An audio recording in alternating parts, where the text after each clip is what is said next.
बीच debate में आ गए वीरेंद्र जी, तो क्या आपको भी यही महसूस होता है और आप ऐसा देख रहे हैं उत्तर प्रदेश में, स्पेशली 2019 के पार्लियामेंट इलेक्शन देखें या फिर 2022 का इलेक्शंस देखें उत्तर प्रदेश का, अब ये माना जाए कि आगे के जितने भी चुनाव हैं बाइपोलर हैं, दो ध्रुवी हैं?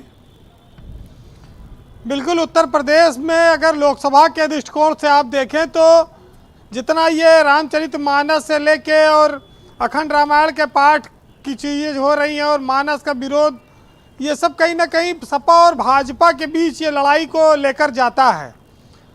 और मायावती के पास देखिए एक उदाहरण है अतीत का कि 14 में वो 0 थी और जब गठबंधन से लड़ी 19 में तो वो 10 सांसद जिता कर लाई।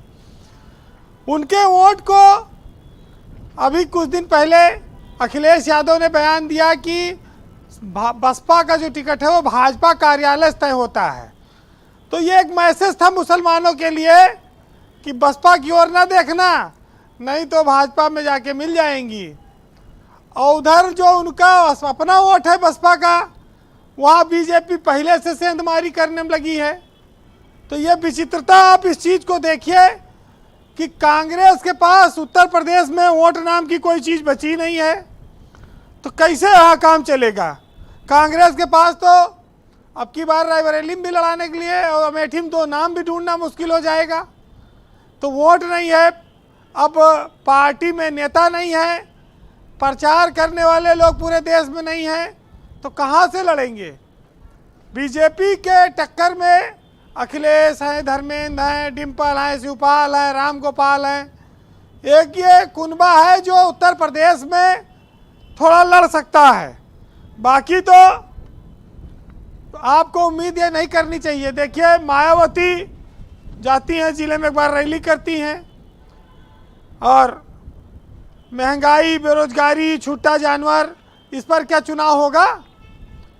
ये जो खेत चरे जा रहे हैं ये सब कुछ नहीं होगा। चुनाव होगा ये कथा वाचन पर, मथुरा पर, काशी पर और राम मंदिर का 2024 से पहले उद्घाटन पर। और यही इस देश की सच्चाई है और इसको लोगों को मानना पड़ेगा। देखिए अभी तो जो हम बातें कही जा रही 2 ध्रुवीय होगा, 3 ध्रुवीय होगा, ये तो अभी निकाय का चुनाव होने जा रहा है उत्तर प्रदेश में ना। मेयर का इलेक्शन होगा, आप देख लीजिएगा। अभी ये लड़ाएंगे तो सब कांग्रेसों खड़ी करेगी, आम आदमी पार्टी भी, सब खड़े करेंगे। और वोट कौन पाएगा, तो ये पार्टियां तो पाती हैं वोट। अच्छा, बीजेपी में तो जो है ही है, जो बाहर से बैटिंग करने वाले हैं, अब वो चाहे बीजेपी के साथ हो चाहे खिलाफ हो, लेकिन वो बीजेपी के लिए ही फायदेमंद होता है। आम आदमी पार्टी लड़े तो ओवैसी लड़े तो, अब राजभर तो देखिए अब की नाराज है अखिलेश से, तो वो लड़े ना लड़े लेकिन उनका सपोर्ट थोड़ा बहुत देखिए झुकाव दिख ही रहा है। राकेश त्रिपाठी को देख के उनके मुस्कान आ गई थी। तो उनको इन लोगों के बीच अंदर में मिली मार तो है, अब वो सतह पर चुनाव के समय ही आएगी, तब दिखेगा क्या होता है। लेकिन अगर गठबंधन फंसेगा बीजेपी और राजभर की पार्टी के बीच, तो कारण सिर्फ राकेश त्रिपाठी का एक स्टेटमेंट होगा, बाकी मुझे कोई मुश्किल नहीं दिखती उस गठबंधन में। नहीं, ये सब बाहर सब मिले जुले लोग हैं। अच्छा, अंदर मिले हुए हैं, ओके। और ये देखिए अभी वो बैठे हैं, राजभर की पार्टी के महासचिव हैं हमारे साथ अरविंद जी भाई, उनके यहाँ अभी, हाँ अरुण जी, उनके यहाँ भी अभी एमएलसी के लिए एक स्पेस है और राज्य मंत्री तमाम दर्जा है। लोकसभा की सीट मिले ना मिले, मंत्री पद तमाम। अब ऐसे ना कैरेट लटकवाओ वीरेंद्र जी, एक तो ये ऐसी उम्मीद बंधा दे रहे हो, बाद में फिर कष्ट होगा। नहीं, सम्मान तो भाई 6 विधायक है उनके पास, तो वो तो लड़ेंगे ही। और उनकी डिमांड होगी कि भाई निषाद से बड़ी पार्टी है उनकी, अगर उनसे कोई गठबंधन करे तो उनको ये बात समझे। वैसे अभी जैसे जैसे लोकसभा चुनाव करीब आएगा, अभी ईडी सीबीआई पास इतना काम है देश में, अभी वो घूमेंगी। अभी तो कैंडिडेट लड़ाने के लिए मुश्किल हो जाएगा विपक्ष के पास, कहाँ से लड़ाएंगे, लड़ेगा कौन। सलाटर हाउस वाला कोई आएगा लड़ने यहाँ, बीजेपी पता लगा टांग ले जाएगी उसको, ईडी आईसीबी। बिरजेश जी, हमारे यहाँ एक चलन था कि कुछ पार्टियां इनसे ज़्यादा तो आप ही डराए दे रहे हो।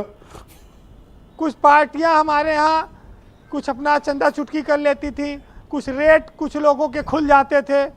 अब जब से मोदी की लहर आई है तब से अब की बार अब सब अलग अलग लड़ेंगे, तो मार्केट रेट का क्या होगा?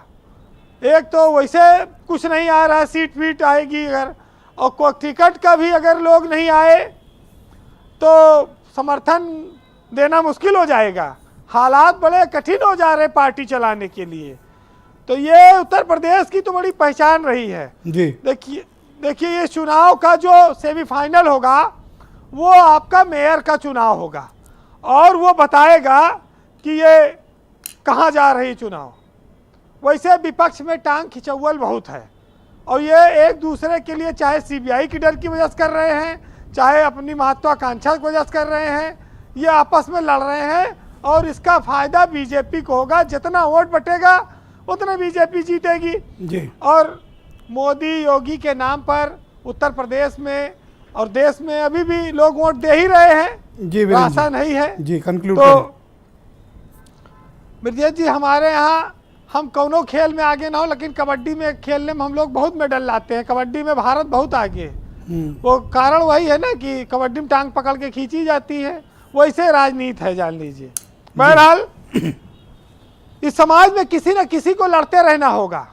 एक वक्त था जब मोदी भी इस देश में कांग्रेस से लड़े, और आज पहले वो मुख्यमंत्री रहे, इस देश के गृह मंत्री ने भी जेल काटी कांग्रेस के शासनकाल में। जब उनकी सरकार आई तो उनके गृह मंत्री जेल काटे, वो लुंगीधारी चिदम्बरम साहब। तो ये इस देश में लोकतंत्र की खूबी है कि किसी न किसी को लड़ना होगा, और उत्तर प्रदेश इस मामले में सबसे आगे है। तो सुनिएगा कि तुम्हारी अंतरात्मा सोते सोते ही न मर जाए, तो वो बस इसे जगाने के लिए लड़ रहा है। जीतना ना तो उसका मकसद था ना मंजिल, वो तो बस एक अलग जगाने के लिए लड़ रहा था। वो लड़ रहा था ताकि तुम समझ सको कि मुल्क में अब भी खेत खलिहान बाकी हैं, मुल्क में अब भी अमन व ईमान बाकी है, मुल्क में अब भी शमशान बाकी है, मुल्क में अब भी जुबान बाकी है, और मुल्क में अब भी जान बाकी है। बहुत शुक्रिया वीरेंद्र जी, बहुत बहुत धन्यवाद ग्राउंड जीरो से अपने इनपुट उपलब्ध कराने के लिए। बहनों भाइयों, आज हम डिबेट में चर्चा कर रहे हैं